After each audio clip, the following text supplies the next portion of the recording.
तरफ रोहिंग्या में हैवानियत का शिकार लोग इंसानियत को मदद के लिए पुकार रहे हैं और इंसानियत का दर्द महसूस करने वाले लोग सड़कों पर उतर आए हैं, वहीं दूसरी ओर पूरी दुनिया के देशों की सरकारें मासूमों पर हो रहे जुल्म का तमाशा देख रही हैं।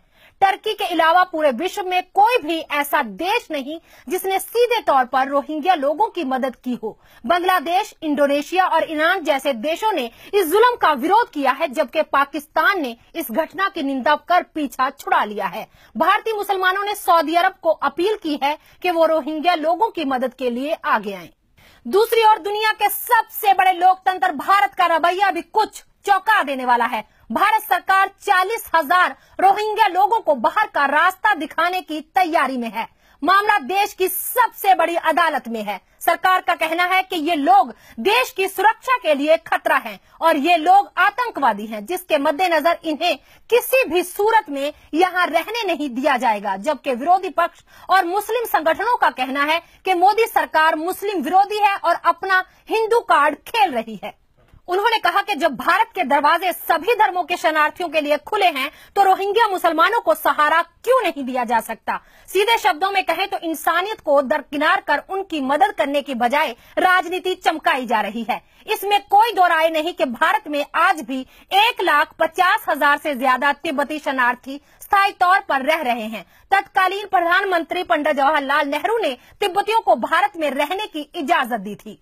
बांग्लादेश लिबरेशन जंग के दौरान जब पाकिस्तानी फौज बंगालियों का कत्ल कर रही थी, तो भारत ने उनके लिए अपने दरवाजे खोल दिए और 10 मिलियन शरणार्थियों को पश्चिमी बंगाल, असम, मेघालय और त्रिपुरा में कैंप बनाकर पनाह दी गई। ये लोग आज भी भारत में रह रहे हैं। इसके बाद 400 के करीब पाकिस्तानी हिंदू परिवारों को भारत में बसाया गया, मगर जब रोहिंग्या को पनाह देने की बारी आई तो राजनीति क्यों?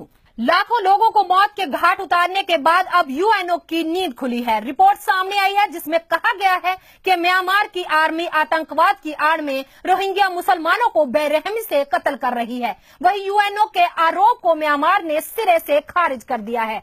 रोहिंग्या एक ऐसा समुदाय है जो म्यांमार में रहते भी अपने मुल्क की तलाश में लगा हुआ है। सेना चुन चुन कर 10-10 साल के लड़कों को गोली मार रही है। सेना हेलीकॉप्टर से भी रोहिंग्या मुसलमानों पे गोलियां बरसा रही है। रिपोर्ट के मुताबिक महिलाओं से गैंगरेप और मासूमों की हत्या की बात की गई है। रिपोर्ट में यह भी कहा गया है कि पिछले साल अक्टूबर में सीमा चेक पोस्ट पर कई हमले हुए, जिसके बाद से फौज ने आतंक के खिलाफ अभियान चलाया, जिसकी आड़ में आज आम मुसलमानों का ही सफाया किया जा रहा है।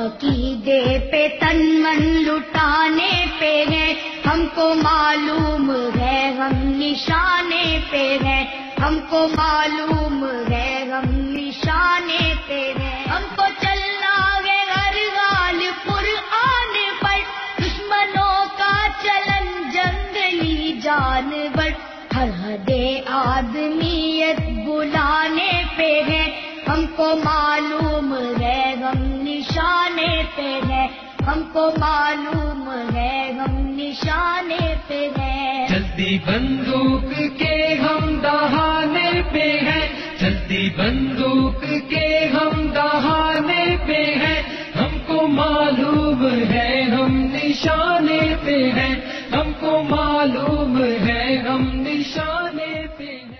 इंटरनेशनल मीडिया भी कत्ल किए जा रहे रोहिंग्या लोगों की मदद न होने के लिए जिम्मेदार है। इन लोगों को महज रोहिंग्या न कहकर इनके साथ मुस्लिम शब्द जोड़ दिया गया, जिसकी वजह से कोई भी गैर मुस्लिम देश इस कत्ले आम के खिलाफ बोलने को तैयार नहीं। किसी भी मुल्क ने इनको इंसान के रूप में नहीं देखा, बल्कि मुसलमान समझकर मरने के लिए छोड़ दिया। बर्मा मुसलमानों को गाजर मूली की तरह काट रहा है और इंटरनेशनल स्तर की मानवीय संस्थाओं के साथ साथ हर मुल्क तमाशा देख रहा है। जानवरों को बचाने के लिए संगठन बनाकर उनको बचाने वाले लोग भी रोहिंग्या को बचाने के लिए आगे नहीं आ रहे। दूसरी ओर बर्मा की हिम्मत इतनी कि उसने रोहिंग्या को भेजी जाने वाली विदेशी सहायता भी रोक दी है। यही नहीं, किसी भी मुसलमान को वीजा न देने की घोषणा कर दी है। मशहूर मीडिया ग्रुप्स को भी वीजा नहीं दिया जा रहा। बर्मा अपनी सारी सीमाएं बंद कर रोहिंग्या के लोगों के साथ खून की होली खेल रहा है। दुनिया भर में मानवीय अधिकारों की बात उठाने वाली आंग सान सू की का रवैया भी चौंका देने वाला है। शांति नोबेल पुरस्कार विजेता आंग सान सू की रोहिंग्या पर हो रहे अत्याचारों को सही ठहराते हुए इसे एक कानूनी प्रक्रिया बता रही है।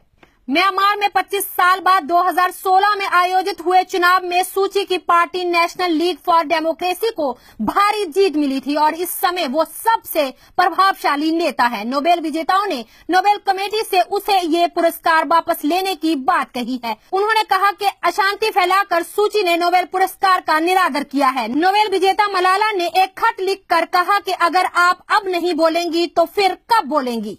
बुद्ध के देश में युद्ध कर रहे बौद्ध भिक्षु जो भारत में शांति का संदेश देते हैं और बौद्ध विचारधारा को शांति का संदेश बताते हैं, वही लोग देश बदलते ही कसाई की भूमिका में उतरे हुए नजर आते हैं। धर्मगुरु एवं शांति दूत दलाई लामा भी बर्मा में हो रही हत्याओं पर चुप है और उनका यह रवैया अपने आप में एक रहस्य से कम नहीं। बर्मा में बौद्ध आतंकवाद चरम सीमा पर है, मगर सू की और